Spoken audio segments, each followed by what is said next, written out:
A courtroom packed with reporters, a pregnant woman standing alone against a billionaire husband, and then his mistress does the unthinkable. She kicks the pregnant wife directly in the stomach, right there, in front of the judge, in front of everyone. But here is what nobody expected. The judge watching from the bench is not just any judge. He is the father figure she never knew she had, and he has been waiting decades for this moment. What happens next will leave you speechless. I am about to tell you a story of betrayal, survival, and the kind of justice that money cannot buy. Stay until the end. You will not regret it. If stories like this move you, hit subscribe and turn on notifications. Now let us begin. I thought the worst thing that could happen in that courtroom was losing custody. I was wrong. The worst thing was watching my husband smile while his mistress tried to kill my baby and realizing no one was going to stop her. My name is Caroline Ashford. I am 31 years old, 7 months pregnant, and standing in the Seattle family courthouse on the morning that will change everything. The autumn rain outside has left the marble steps slick and treacherous. But inside, the danger is far worse than any weather could bring. I pause at the bottom of the courthouse steps, adjusting the thin cardigan around my shoulders. My hands tremble slightly as I check the small recording device hidden in my inside pocket.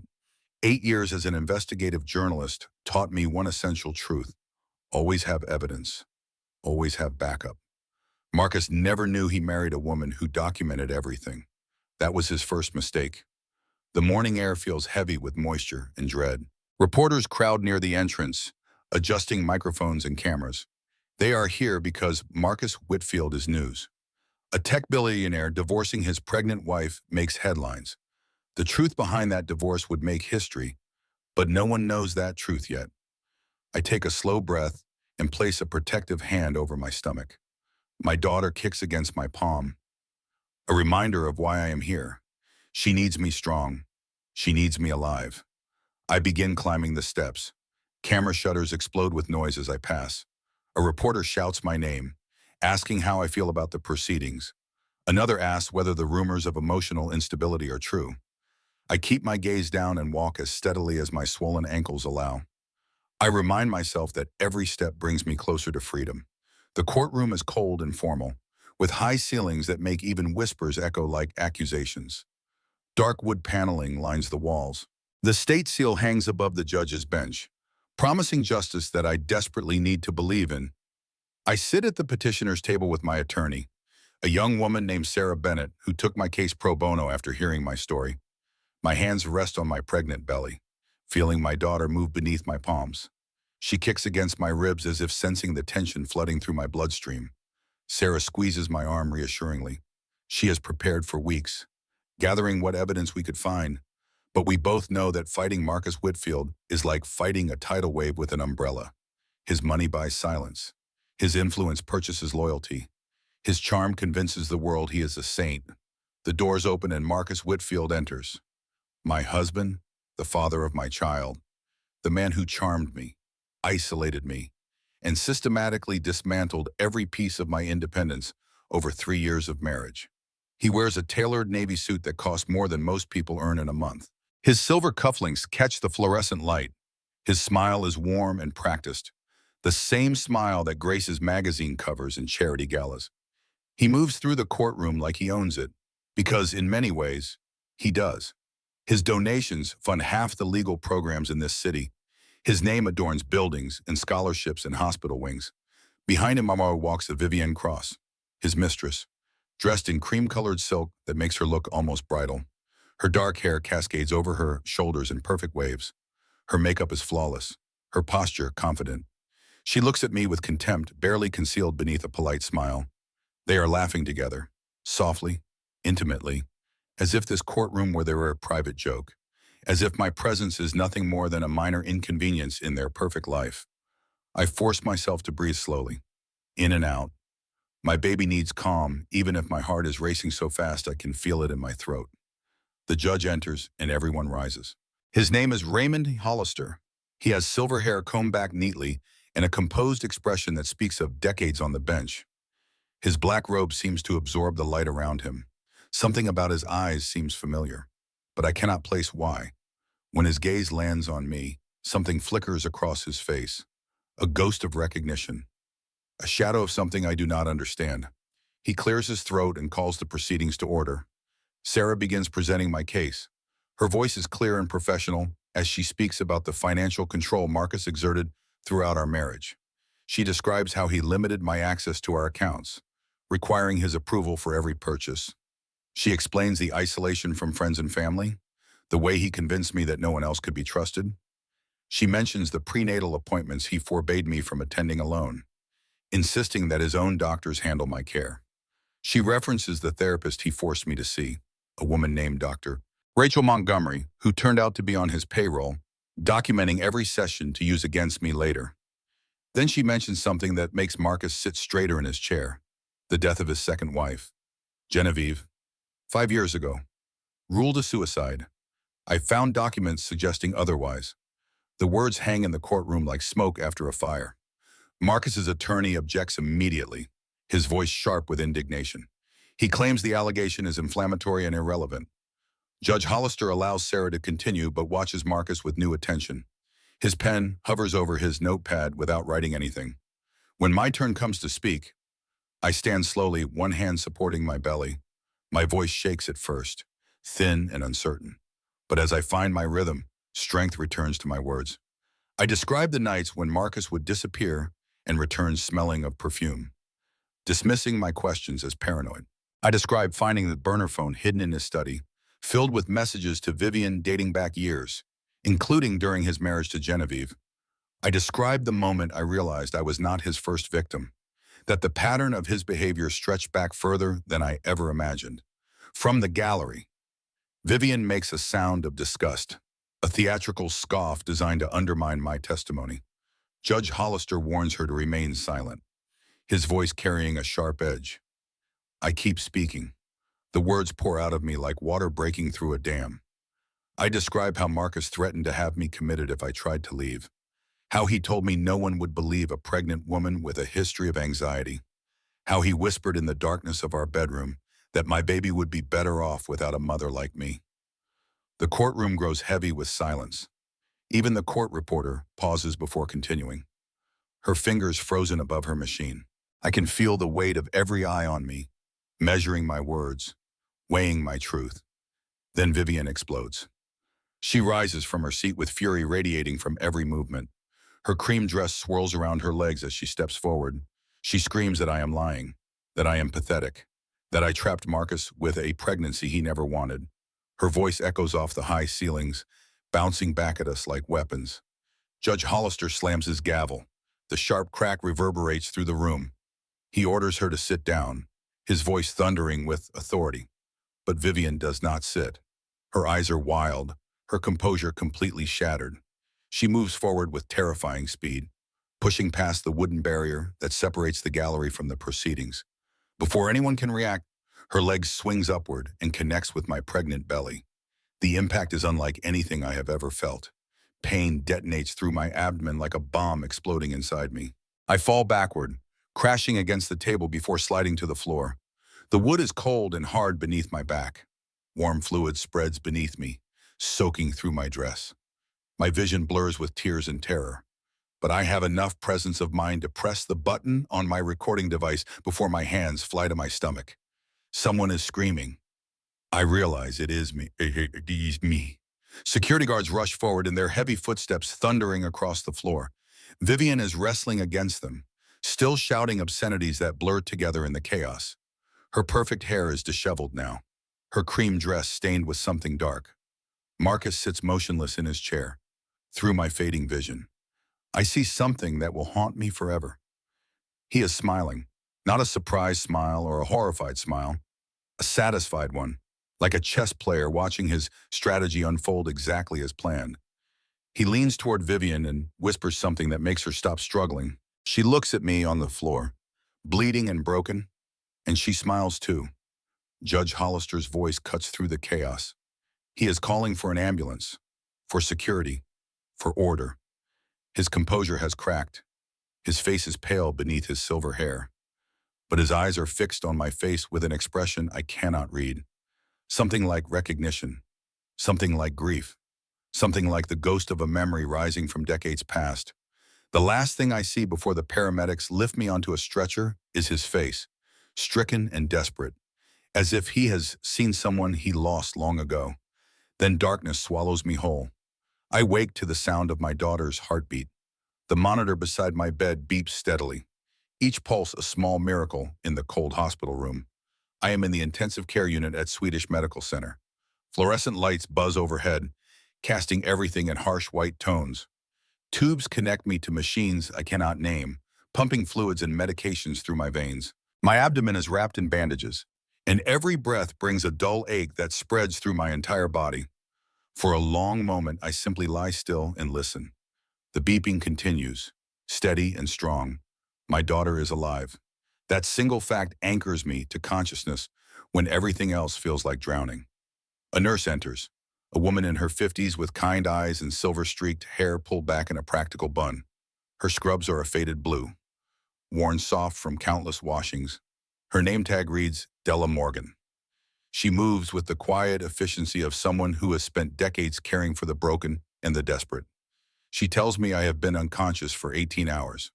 Her voice is gentle but direct, delivering facts without sugarcoating.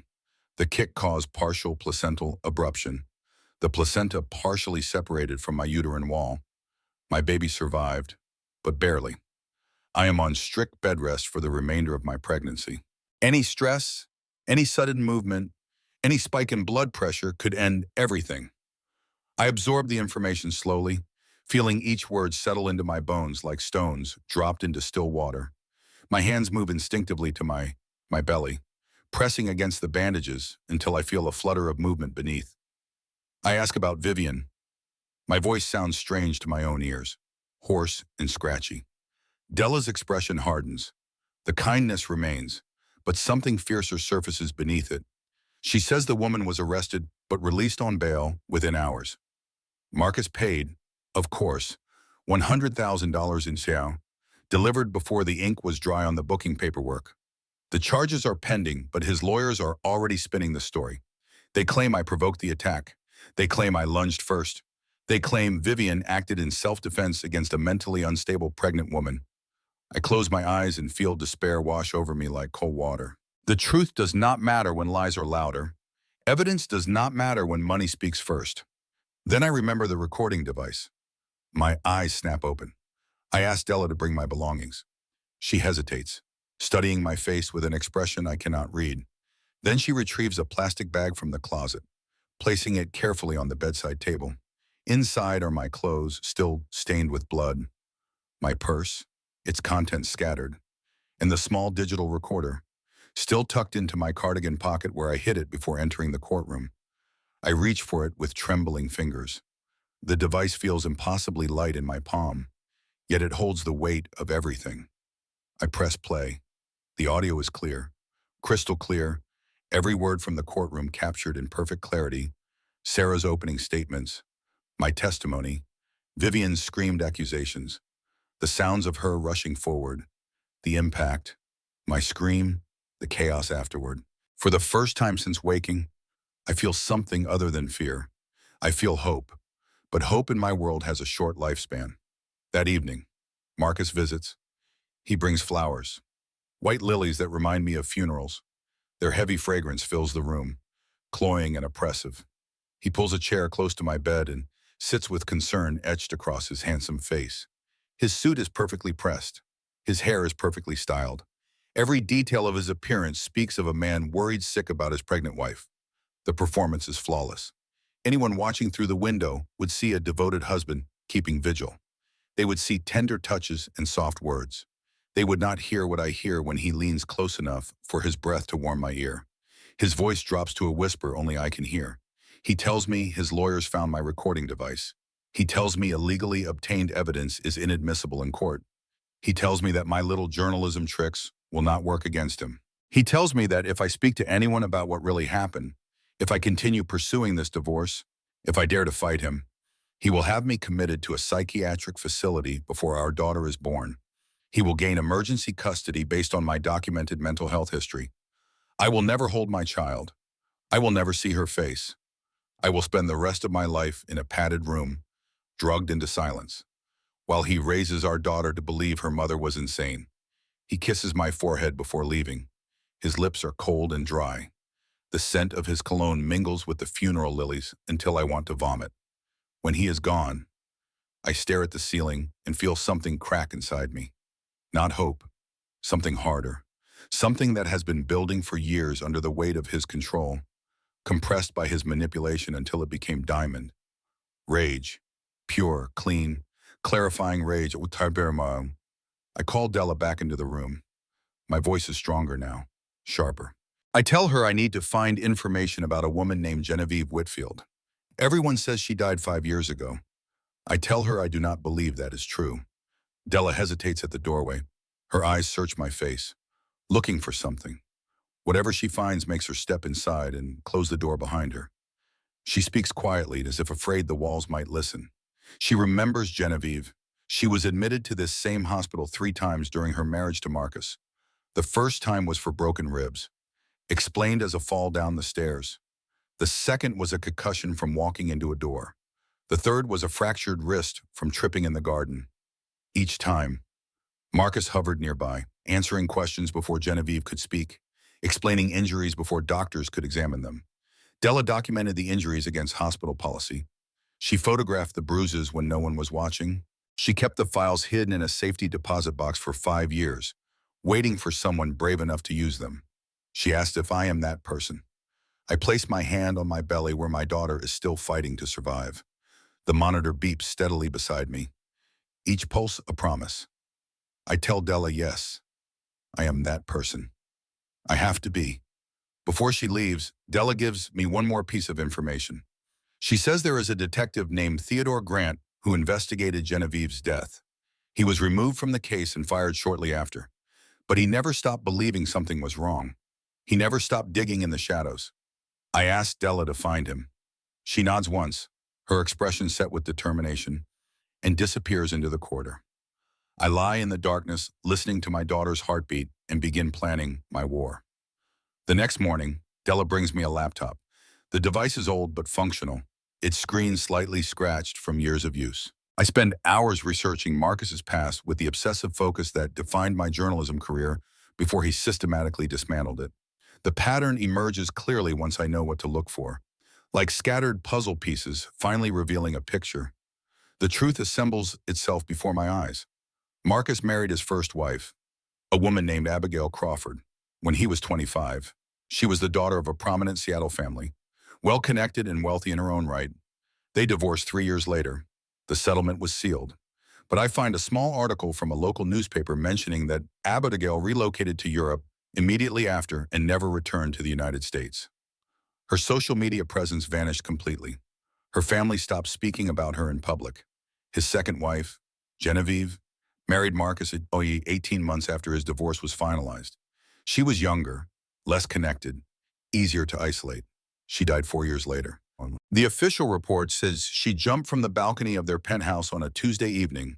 She was 26 weeks pregnant. I feel sick reading that detail. 26 weeks, almost exactly where I am now.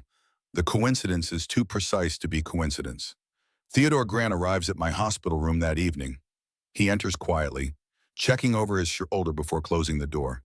He is a heavy-set man in his late 50s with tired eyes that have seen too much and a rumpled coat that speaks of sleepless nights. His hair is gray and thinning, his face lined with the weight of cases that haunt him.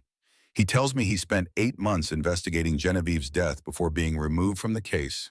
His captain claimed budget constraints, department restructuring, the usual bureaucratic excuses. But Theodore knows the truth. Marcus made donations to the Police Benevolent Fund totaling $2 million the week before Theodore was fired. Another $500,000 went to the captain's personal campaign fund for county sheriff. Theodore never stopped digging, even without a badge, even without resources. He continued working the case in whatever hours he could spare. He has witness statements from the building doorman who heard Marcus and Genevieve arguing violently the night she died. The screaming lasted for over an hour. Then silence. Then the sound of something hitting the pavement below. He has financial records showing massive payments to offshore accounts in the days following her death. Money moving to shell corporations with no apparent purpose.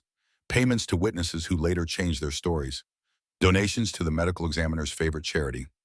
He has testimony from Genevieve's best friend, a woman named Anna Campbell, who says Genevieve called her that final night, terrified, saying she had found something that would destroy Marcus, something on his phone, something he thought was hidden. But Theodore has never been able to find the one thing that would make the case stick. Proof that Genevieve did not jump voluntarily. Proof that someone pushed her or threatened her onto that balcony. I tell Theodore about the burner phone I found in Marcus's study, hidden in a hollowed-out book on the top shelf, a place he never expected me to reach. The messages between him and Vivian date back years, long before their affair supposedly began. They discuss Genevieve. They discuss handling her. They discuss solutions. Theodore's eyes sharpen with sudden intensity. The tiredness falls away, replaced by the focus of a hunter who finally sees his prey. He asks where the phone is now. I tell him it is in a safe deposit box at a bank downtown. First National.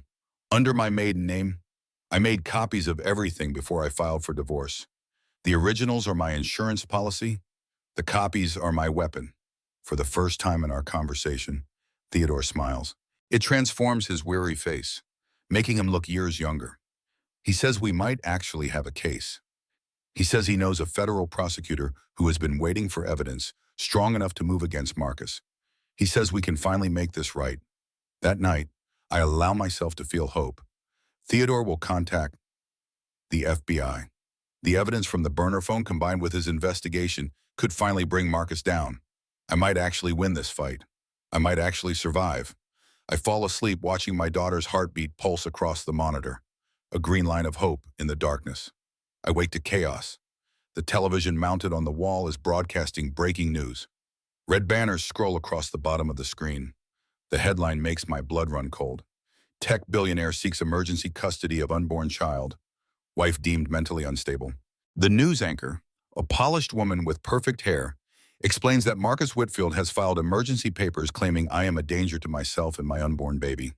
He has submitted medical records, records I never authorized him to access, showing a history of anxiety and depression. He has statements from Dr. Rachel Montgomery, the therapist he forced me to see, who claims I exhibited paranoid delusions during our sessions. She describes concerns about my attachment to reality. She questions my ability to care for a child. The footage shows Marcus outside the courthouse, his expression grave and concerned. He speaks about wanting only what is best for his child. He speaks about the heartbreak of watching his wife spiral into mental illness. His voice cracks with perfectly rehearsed emotion. He does not mention that his mistress kicked me in a courtroom 2 days ago. I grab my phone to call Theodore. My fingers shake so badly I can barely dial. The number rings once. Then a recorded message plays. The number you have dialed has been disconnected or is no longer in service. I try again. The same message. Della rushes into my room. Her face is pale, her eyes wide with something that looks like fear. She closes the door behind her and crosses to my bedside quickly. She tells me Theodore Grant was found dead in his apartment this morning. The police are calling it a suicide, a single gunshot wound. No witnesses, no note. The case is closed. I cannot breathe. The walls are closing in around me. My daughter kicks frantically inside me as my heart rate spikes. Alarms begin sounding on the monitors. Nurses rush in, their voices urgent but distant. Someone injects something into my IV. The world goes soft and hazy. Colors blur together. Sounds fade to whispers. Before I lose consciousness, I hear my phone buzz against the bedside table. A text from an unknown number. Your mother's name was Lillian. She was my best friend. I am the judge from your hearing. We need to talk. The words swim before my eyes. Then darkness claims me again. Judge Raymond Hollister visits me the following evening. He enters my room quietly, closing the door behind him with the careful movements of a man who has spent his life weighing consequences before taking action. His black robe is gone, replaced by a simple gray suit that makes him look older, more human. The authority of the bench has faded into something gentler. He pulls a chair close to my bed and sits heavily. For a long moment, he simply studies my face, his eyes tracing features I did not know held meaning.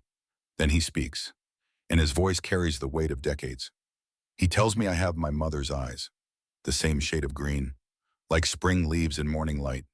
The same way they crinkle slightly at the corners when confused or afraid. The same determination burning behind them when faced with injustice. I stare at him, not understanding.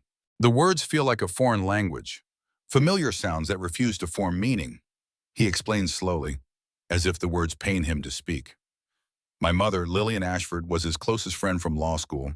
They met during their first week of classes, bonded over shared coffee and constitutional law debates. They studied together, supported each other through bar exams, celebrated each other's victories. They remained inseparable even after graduation, even after their careers took different paths. When my mother married my father and had me, Raymond became my godfather. He held me at my christening in a small church on a rainy Sunday. He bought my first birthday present, a stuffed rabbit I apparently refused to release for 3 years. He was there for holidays and milestones, a constant presence in my earliest memories that I somehow forgot. Then my mother died in a car accident when I was 7 years old. A drunk driver crossed the center line on a Tuesday afternoon. She was gone before the ambulance arrived. My father, consumed by grief that ate him hollow, cut ties with everyone from her past. He could not bear to see faces that reminded him of her smile. He moved us across the country, from Seattle to Boston, changing our phone number, our address, our lives. He never spoke of her again. The photographs disappeared. The stories died in his throat. Raymond spent years trying to find me. He hired private investigators. He searched public records. He reached out to distant relatives who claimed not to know where we had gone. But my father was thorough in his disappearance, and Raymond eventually had to accept that the child he had promised to protect had vanished beyond his reach. He watched my journalism career from a distance once I became old enough to appear in bylines. He saw my name on investigative pieces that took down corrupt politicians and corporate fraudsters. He felt proud, though he could never tell me. He kept a scrapbook of my articles, a shrine to the goddaughter he lost. When I married Marcus Whitfield, he felt afraid. He had heard rumors about Marcus for years. The sealed divorce from his first wife, the suspicious death of his second, the endless money flowing to people who should have investigated but never did. Raymond had no proof, only suspicion worn smooth by years of judicial caution. And by the time he might have found proof, I had already disappeared into Marcus's carefully constructed world. Seeing me in that courtroom, pregnant and terrified, finally gave him an opening. Seeing Vivian attack me gave him cause. Seeing me bleeding on the floor of his courtroom broke something inside him that decades of judicial restraint had kept locked away. I asked why he did not say something sooner, why he did not reach out the moment he recognized me, why he let me stand there alone, facing Marcus without knowing I had family in the room. Raymond's voice cracked slightly, the composure of a lifetime fracturing. He says he did not trust himself. Judges must remain impartial. Personal connections compromise justice. He convinced himself that staying distant was the ethical choice, that revealing his connection would taint any proceedings, that his duty to the court outweighed his duty to me. Then he watched a woman try to murder my unborn child in his courtroom, and ethics became irrelevant. I absorbed this information slowly, letting it settle into the hollow spaces inside me. The idea of family feels foreign after so many years of isolation. Marcus worked so hard to convince me I was alone, that no one cared, that no one would come. But here is Raymond, his eyes wet with tears he does not try to hide, offering connection I never knew existed. I tell him about Theodore Grant's death, about the evidence that keeps disappearing, about Marcus's motion to have me committed, about the walls closing in from every direction. Raymond listens without interruption, his hands clasped tightly in his lap. When I finish, he reaches into his jacket and removes a photograph. The image shows a woman in her early 30s with dark hair and frightened eyes. She is standing beside a for sale sign in front of a small house in what looks like Arizona or Nevada. Desert landscaping surrounds her. The sun casts harsh shadows across her face. Raymond tells me her name is Genevieve Whitfield. Or rather, it was Genevieve Whitfield. Now she goes by Grace Mitchell. She has been living in Phoenix for 5 years under witness protection that Raymond himself arranged. I stare at the photograph. The dead woman is alive. Raymond explains that Genevieve came to him the night before her supposed suicide. She appeared at his home after midnight, shaking and terrified, clutching her pregnant belly. She had discovered messages on Marcus's phone, messages between him and Vivian planning how to make her death look like an accident. discussing insurance payouts, discussing moving forward together once she was gone. She was desperate. She had nowhere else to turn. Every police officer she might contact had Marcus's money in their pockets. Every lawyer she might hire had Marcus's cases in their files. Raymond was the only judge in the city not connected to Marcus's network. Raymond helped her stage her death. The fall from the balcony was real. She climbed down to a neighbor's balcony 2 floors below, moments before impact, while Marcus waited in the penthouse, assuming she had jumped. A body was never recovered because there was no body. The case was closed quickly because Marcus wanted it closed, and his money ensured that every door slammed shut. I asked why Genevieve never testified, why she never came forward, why she let Marcus continue destroying lives while she hid in the desert. Raymond's expression darkens. He says Marcus has people everywhere. Police, prosecutors, journalists, judges. Anyone who threatens him ends up destroyed or dead. Theodore Grant is only the latest in a long line of bodies. Genevieve knew that testifying would sign her death warrant. Hiding was the only option. Survival was the only goal. But hiding is not working anymore. Marcus is suspicious. His people are searching. It is only a matter of time before they find her. I think about Theodore Grant, dead in his apartment with a bullet in his head. I think about the evidence that keeps vanishing. I think about my daughter fighting to survive inside me. I tell Raymond I do not want protection. I want information. I want to bring Marcus down myself. I want to be the one who ends this. Raymond studies me for a long moment. His eyes search my face, looking for Lillian, finding me instead. Then he nods slowly, a smile breaking through his grief. He says I am definitely Lillian's daughter. Raymond arranges a video call with Genevieve 3 days later. The connection takes several attempts, routed through secure servers that mask our locations. When the screen finally flickers to life, I sit propped against my hospital pillows with the laptop balanced on a tray table, my heart pounding in my chest. The woman who appears looks older than her photographs, worn down by years of hiding and fear. Her dark hair is shorter now, streaked with premature gray. Her face is thinner, cheekbones sharp beneath the tired skin. But her eyes are sharp and intelligent, burning with the same fire I feel in my own chest. She speaks without preamble, as if small talk is a luxury she abandoned years ago. She met Marcus at a charity event when she was 23, fresh out of college, idealistic, naive. He was charming, attentive, and impossibly wealthy. He made her feel like the center of the universe, the sun around which his world revolved. Within 6 months, they were married in a ceremony that cost more than her parents' house. Within a year, she was pregnant. Within 18 months, she wanted to date. The abuse started small, criticism disguised as concern. You would look so much better if you wore your hair differently. Isolation framed as protection. Those friends are not good for you. They make you anxious. Financial control presented as organization. Let me handle the money. You have enough to worry about. By the time Genevieve realized what was happening, she had no friends left. Her family had been convinced she was too fragile for visits. She had no money of her own, no access to accounts, no way to buy a bus ticket. And she had a husband who told her daily that she was lucky he tolerated her existence. When she got pregnant, things escalated. Marcus did not want children. He saw pregnancy as a betrayal, a biological trap she had sprung deliberately. The verbal abuse became physical. Shoves became slaps. Slaps became punches. The physical abuse became terrifying. She tried to leave 3 times. Each time, Marcus found her within hours. His security team tracked her phone, her credit cards, her movements. Each time he brought her back, the punishment grew worse. The threats became more specific. He described psychiatric facilities with padded walls and chemical restraints. He described custody battles she could never win. He described accidents that might befall clumsy pregnant women. The night before her staged death, Genevieve found messages on Marcus's phone. He had left it unlocked by accident, a rare slip in his careful control. She read message after message between him and Vivian, discussions of how to handle her, calculations of insurance payouts, plans for a future together once she was no longer an obstacle. She went to Raymond because he was the only judge in the city not connected to Marcus's money.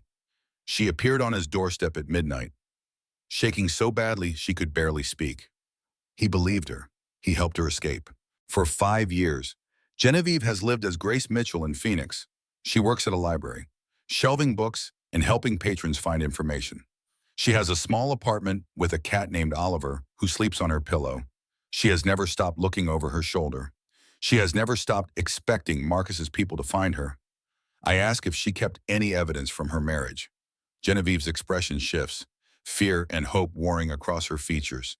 She tells me she kept Marcus's burner phone, the one with messages to Vivian. She smuggled it out the night she escaped, hidden in her bra while she pretended to jump from a balcony. She has hidden it for 5 years, wrapped in plastic and buried in her backyard, waiting for someone strong enough to use it. She asks if I am that person. I tell her I have to be, not just for myself, but for my daughter, for Genevieve, for every woman Marcus will destroy after us if we do not stop him now. Genevieve agrees to send me the phone through a secure courier, but she makes one thing clear. She will not testify. She will not appear in court. She will not put her face on record. She has already died once. She cannot risk dying again. I accept her terms. The phone will be enough to start. Everything else I will build myself. The package arrives 2 days later. Inside is a smartphone that looks 5 years outdated, its screen cracked in one corner, and a handwritten note on plain paper. Burn him down. Oh, he didn't. For both of us. I spend hours reading through the messages. They are worse than I imagined. Marcus and Vivian discussing Genevieve's pregnancy as a problem to be solved. Vivian suggesting accidents. Falls downstairs. Complications during delivery. Marcus calculating insurance payouts. Estimating timelines. A final message sent the morning of Genevieve's supposed death tonight. Make sure you are not seen. I back up everything to 3 different cloud accounts. I email copies to an address only I can access. I prepare for the next phase. That night, security guards enter my room claiming they need to check for unauthorized devices. They wear hospital uniforms but move like soldiers. They search my belongings while I watch helplessly from my bed, my hand pressed protectively against my belly. They find the burner phone and confiscate it despite my protests. By morning, Della has been fired for HIPAA violations. She does not even get to say goodbye. A hospital administrator, a thin man with cold eyes, informs me that I am being transferred to a psychiatric facility for evaluation, per Marcus's emergency custody motion. The transfer is scheduled for 48 hours from now. Everything is gone, every piece of evidence, every ally inside these walls. I have 48 hours before they move me, 48 hours to find another way. Sometimes the only path forward is through the fire. Sometimes you have to burn everything down just to find the truth beneath the ashes. The night before my transfer, I lie alone in my hospital room and consider surrender. The fluorescent lights have been dimmed for the night, casting everything in gray shadows. Machines beep steadily around me, keeping track of vital signs that feel increasingly meaningless. My daughter moves restlessly inside me, sensing my despair. Every path I have tried has been blocked. Every ally I have found has been destroyed or silenced. Theodore is dead. Della is fired. The burner phone is gone. My cloud accounts are corrupted. Genevieve is hiding on the other side of the country, unwilling to risk her life for mine. Marcus has more money, more connections, more power than I could ever hope to match. Fighting him is like fighting a hurricane with my bare hands. Every move I make, he counters. Every weapon I find, he takes. Every person who tries to help me ends up destroyed. My daughter kicks inside me, and I wonder if giving up would actually protect her. Maybe signing Marcus's papers is the safer choice. Maybe accepting defeat means survival. Maybe I am being selfish, risking my baby's life for the sake of my pride. I could surrender. I could agree to his terms. I could let him win the custody battle and hope that he treats our daughter better than he treated me. I could disappear into that psychiatric facility and fade away quietly. Just another casualty of a war I was never equipped to fight. The thought feels like drowning. Then I remember Genevieve's face on that video call. The fear she still carries 5 years later. The life she built from nothing in a city where no one knows her name. She escaped, but she did not win. She is still hiding. She will hide forever unless someone stands up and makes Marcus pay for what he has done. I am not going to hide. I am going to fight. The question is how. I think about everything I know. Marcus controls the legal system through money and influence. He controls the narrative through his PR team. He controls witnesses through fear and elimination. But there is one thing he cannot control: the court of public opinion. I remember the Emerald Gala, Seattle's most prestigious charity event, happening in 3 days. The city's wealthiest gathered to donate money and congratulate themselves on their generosity. Marcus is scheduled to receive a humanitarian award for his contributions to women's health initiatives. The irony would be funny if it were not so horrifying. Every major news outlet will be there. Every tech investor. Every person who matters to Marcus's carefully constructed image. If I can get inside that gala, if I can present evidence in front of cameras that Marcus cannot silence, then the whole world will see the truth. He can buy judges and police officers and hospital administrators, but he cannot buy every phone recording his downfall. He cannot silence every witness in a room of 500 people. It is dangerous. It might destroy me, but it will definitely destroy him. I reach for my phone and call the one person I have left. Margot Sullivan, the attorney Raymond recommended before everything fell apart. She answers on the first ring, her voice sharp with concern. I tell her my plan. Every detail, every risk, every possible way it could go wrong. She is silent for a long moment, the pause stretching across miles. Then she asks if I understand what I am risking. My freedom, my daughter's safety, my life. I tell her I understand. I tell her I am doing it anyway. Margot agrees to help. She has copies of Della's documentation, photographs of Genevieve's injuries that she preserved before the hospital could destroy them. She has financial records that Raymond obtained through federal channels. She has enough to start a case, even without the burner phone. But more importantly, Margot knows someone at the Gala Planning Committee, someone who can get me inside. I spend the next 48 hours preparing. Margot arranges for my discharge against medical advice, slipping me out through a service entrance while Marcus's lawyers believe I am still sedated in my room. She takes me to a safe house, a small apartment owned by a domestic violence organization that does not keep records. My daughter moves constantly inside me, as if sensing the danger and the determination flowing through my blood. I talk to her while I prepare, whispering promises into the quiet night. I tell her that her mother is not going to give up.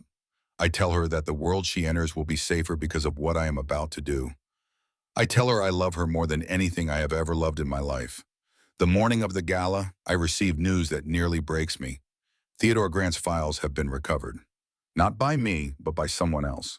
A federal agent who worked with Theodore years ago, before the corruption set in. The agent found Theodore's backup files hidden in a storage unit across town. The files contain witness statements, financial records, and most importantly, a recording. Theodore had been wearing a wire the day he died. He met with someone from Marcus's security team who threatened him explicitly. The conversation mentions Genevieve by name. It mentions making problems disappear. It mentions how easy it is to stage a suicide. The recording is not enough to convict Marcus directly, but combined with everything else, it paints a picture that no jury could ignore. Margot presents the evidence to a federal prosecutor named Richard Sullivan.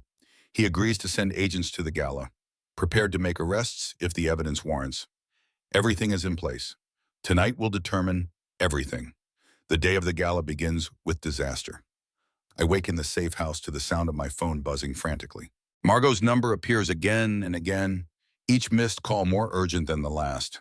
When I finally answer, her voice is tight with controlled panic. Marcus's lawyers discovered my escape from the hospital. Someone at the nursing station talked. Within hours, my face is on every news channel in Seattle. They have issued an alert for a missing pregnant woman in mental crisis, a danger to herself and her unborn child. Anyone with information should contact authorities immediately. The footage shows my hospital photo, pale and exhausted, besides shots of Marcus looking devastated outside his penthouse.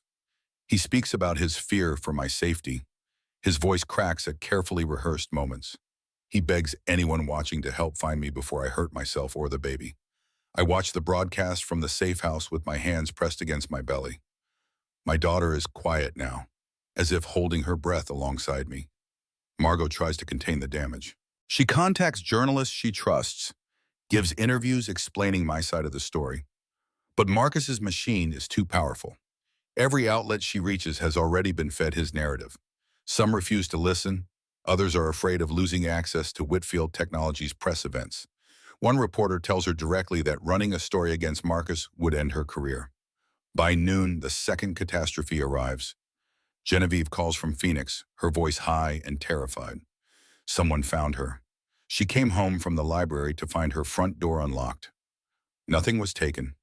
Nothing was disturbed, but a note lay on her kitchen table.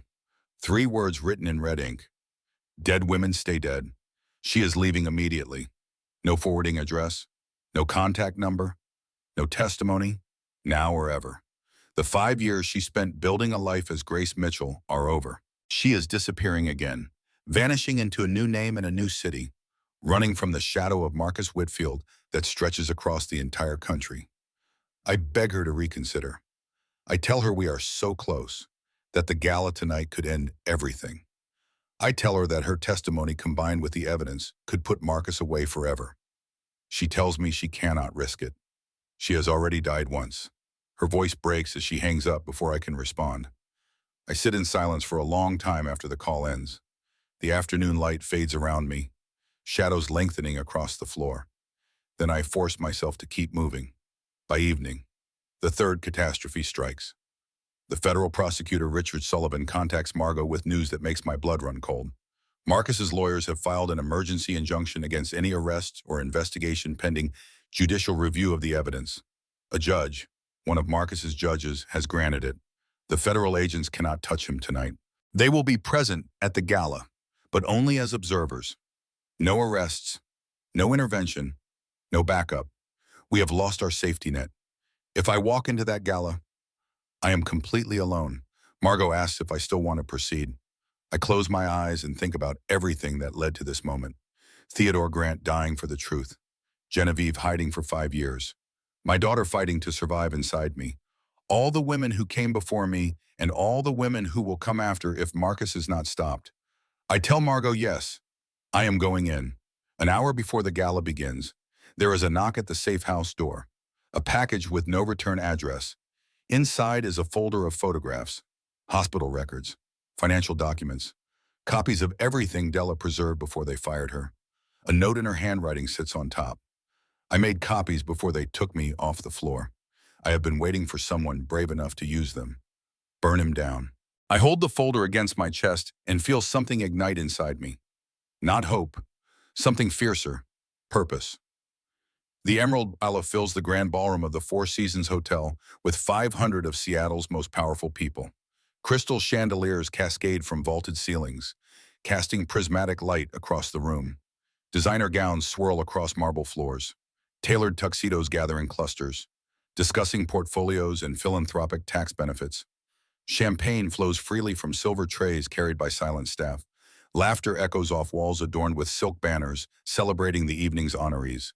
Marcus Whitfield stands at the center of it all, accepting congratulations for an award he does not deserve. His smile is wide and practiced, the mask of a benevolent billionaire. Vivian stands beside him in an emerald dress that matches the gala's theme, her hand possessive on his arm. She looks like she has already won. I enter through a service door that Margot's contact left unlocked. The kitchens are chaotic with last-minute preparations, but no one stops a pregnant woman in a simple black maternity dress. They assume I am a guest who got lost. They point me toward the ballroom without question. I step into the glittering room and feel 500 pairs of eyes slowly turn toward me. Murmurs ripple through the crowd. Some recognize me from the news reports. Others sense something wrong in my pale face and determined stride. Security notices me immediately. 2 guards in black suits move toward me, speaking into their earpieces. But I am already walking toward the stage. The crowd parts around me, confused and curious, smartphones rising to capture whatever is about to happen. Marcus sees me. His smile freezes on his face like a mask cracking. I reach the microphone before anyone can stop me.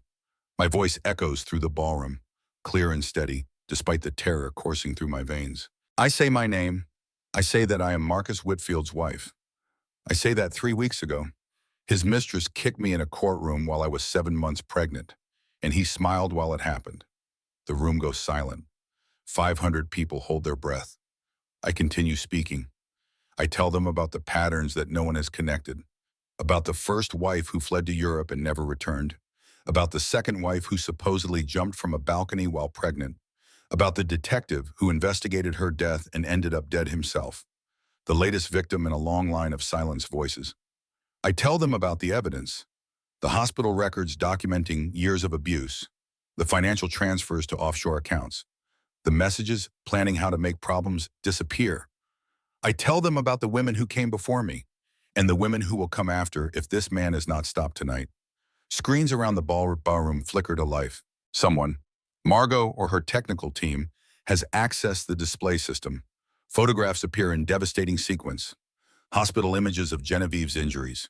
Bruises mapped across her body like a constellation of violence.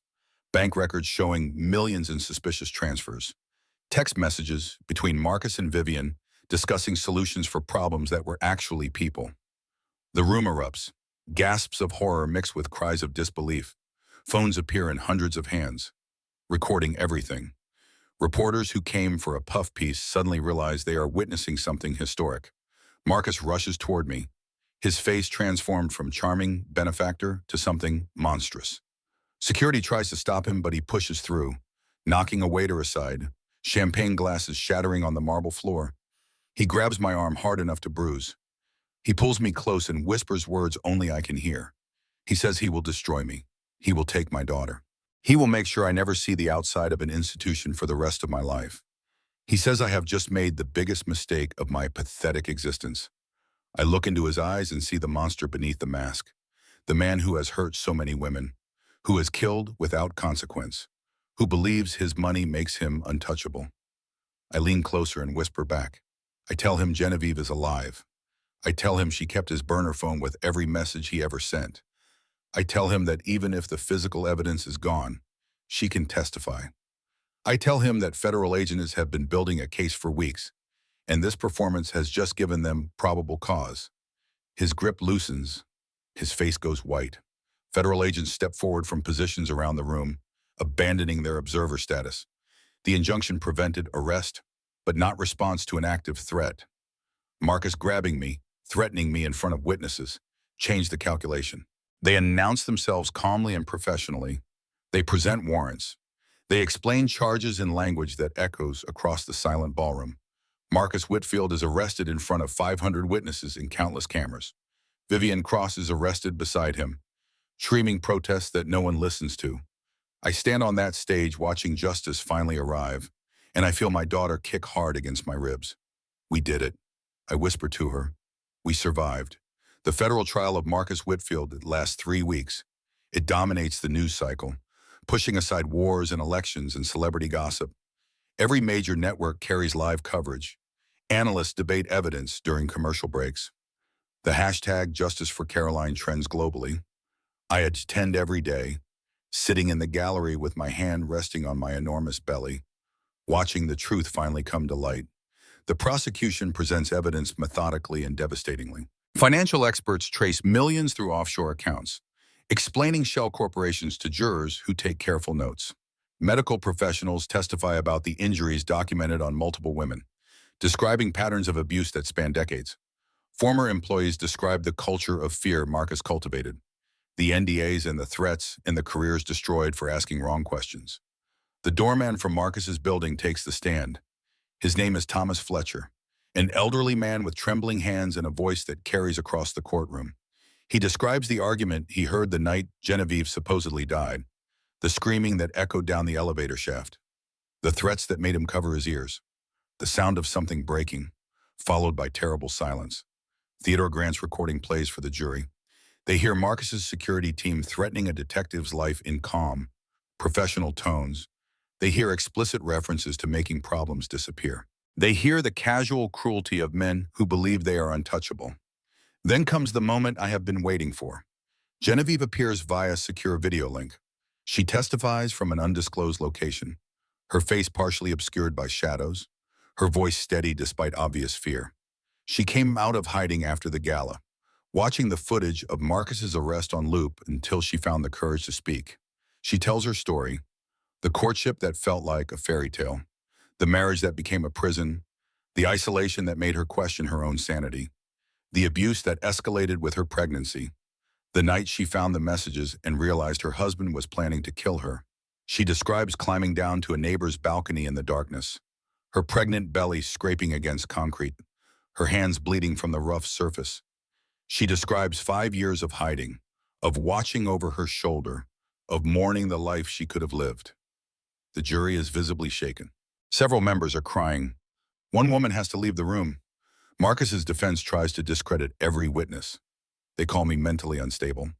They call Genevieve a liar seeking attention. They call the financial evidence circumstantial. They portray their client as a successful businessman targeted by jealous enemies. When my turn comes to testify, I walk slowly to the stand with my daughter pressing against my spine. Each step feels momentous. I place my hand on the Bible and swear to tell the truth, the whole truth, and nothing but the truth. The prosecutor, Richard Sullivan, asked me to describe my marriage. I do. I talk about the charm that hooked me and the control that trapped me. I talk about the isolation from friends and family, the phone calls monitored, the friendships sabotaged. I talk about the financial manipulation and the threats that haunted my dreams. I talk about the courtroom attack, the kick that nearly killed my daughter, the smile on Marcus's face as I fell, the cold calculation in his eyes as he watched me bleed. The defense attorney rises for cross-examination. He tries to rattle me with questions about my mental health history, my previous career, my motivations. He implies I married Marcus for money. He suggests I invented the abuse to win a favorable divorce settlement. I answer calmly. I explain that I spent 8 years as an investigative journalist before marrying his client. I explain that I won awards for uncovering corporate fraud and political corruption. I explain that Marcus did not marry a victim. He married someone who knows how to find the truth. That was his mistake. The jury deliberates for less than 6 hours. Guilty on all counts. Conspiracy to commit murder, assault, witness tampering, financial fraud. The courtroom erupts.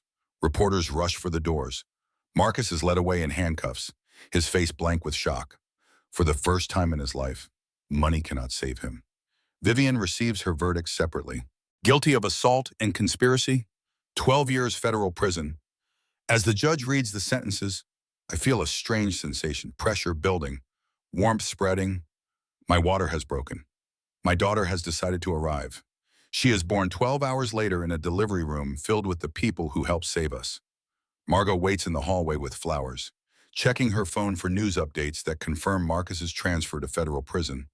Della, who came out of hiding when she heard about the verdict, holds my hand during contractions. Her familiar presence, a comfort I never expected to feel again. Raymond Hollister sits in the corner. His eyes wet with tears he does not try to hide. The labor is long and difficult. My body has been through too much. The doctors monitor everything carefully, prepared for complications that never come. My daughter is strong. She has been fighting since before she was born. When she finally enters the world, screaming and perfect, I hold her against my chest and feel everything I have been carrying for 9 months finally release. The fear, the anger, the desperation, it all drains away, replaced by a love so fierce it takes my breath away. I name her Grace, for second chance, for survival, for the woman who lived as Grace Mitchell for 5 years so that someday someone might finish what she started.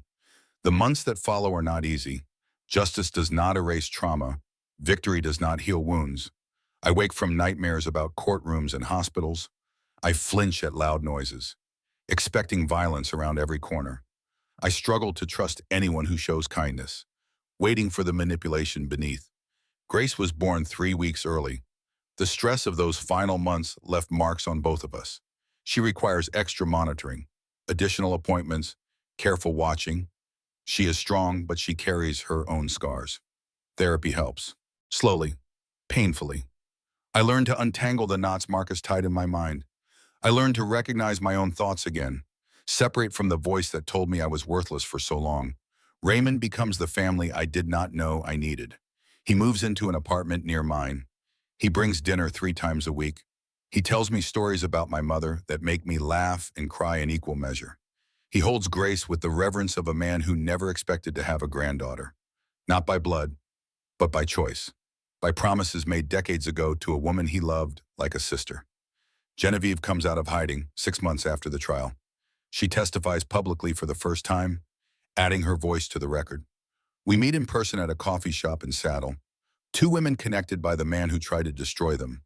She cries when she sees Grace. She says the baby has her grandmother's eyes. We become friends. Not because we want to remember the trauma we share, but because we want to remember that we survived it. 1 year after the gala, I push Grace's stroller through a Seattle park. The autumn air is crisp and clean.